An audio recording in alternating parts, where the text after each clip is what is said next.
Hello बच्चों, आज हम लोग सीखने वाले हैं डिस्काउंट, छूट। देखिए छूट कैसे निकालते हैं। बच्चों देखिए, जैसे मान लीजिए आप मॉल में गए या दुकान पे गए, कहीं भी गए और आपको एक शर्ट है और उसकी प्राइस कितना है, मान लीजिए 500 रुपया है। कितना है? 500 रुपया। और इस पे 20% का छूट है। कितना है? 20% का क्या है? छूट। तो आप इसका मतलब प्राइस कितना होगा? 500 में 20% का छूट कर देंगे तो प्राइस कितना होगा?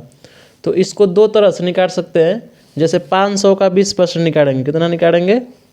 500 का 20%। तो का मतलब क्या होता है? गुणा तो हो जाएगा 500 गुणते 20, आप परसेंटेज का साइन हटाएंगे तो नीचे हो जाएगा बटा में 100। तो यहाँ देखिए डबल जीरो से डबल जीरो कट गया और 5 का गुणा 20 में करेंगे तो कितना हो जाएगा? 100। 5 का गुणा 20 में करेंगे तो कितना हो जाएगा? 100। यानी कि 500 का शर्ट है, 500 का शर्ट है तो उस पर 20% यानी कि 100 रुपये का डिस्काउंट है। तो इसमें से 100 रुपये का कर देंगे डिस्काउंट, तो कितना आ जाएगा? 400। कितना आ जाएगा? 400। लेकिन आप डायरेक्ट भी निकाल सकते हैं इसे। कैसे? जैसे मान लीजिए 500 का शर्ट है, 500 का शर्ट, अब 20% की क्या है?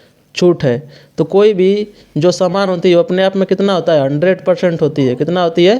100%। तो इसमें से 20% को छूट दे दिया, तो जो 20% छूट दे दिया तो ये सामान कितना हुआ? 80%। कितना हुआ? 80%। क्योंकि 20% को क्या कर दिया? आपको छूट दे दिया। तो 500 का आप डायरेक्ट 80% निकाल सकते हैं। कितना निकाल सकते हैं? 500 का 80%। देखिए पूरा 100% सामान था लेकिन उसमें 20% क्या कर दिया? छूट दे दिया। तो बच्चों ये कितना हो गया? 80%। और 500 का 80% निकालेंगे तो डायरेक्ट कितना आएगा? ये देखिए डबल जीरो से डबल जीरो कैंसिल हो गया यहाँ पे, तो हो गया 500 गुणते और 5 गुणते 80 बराबर कितना हो गया? 400। 5 गुणते 80 बराबर कितना हो गया? 400। यानी कि कोई शर्ट है उसका जो प्राइस है एमआरपी कितना है? 500 है और उस पर अब 20% छूट दे रहा है आपको शॉपकीपर, तो कितने का पड़ेगा? 400 का पड़ेगा। कितने का पड़ेगा? 400 का। इस तरह से डिस्काउंट निकालते हैं। आप इस तरह से किसी वस्तु का निकाल सकते हैं।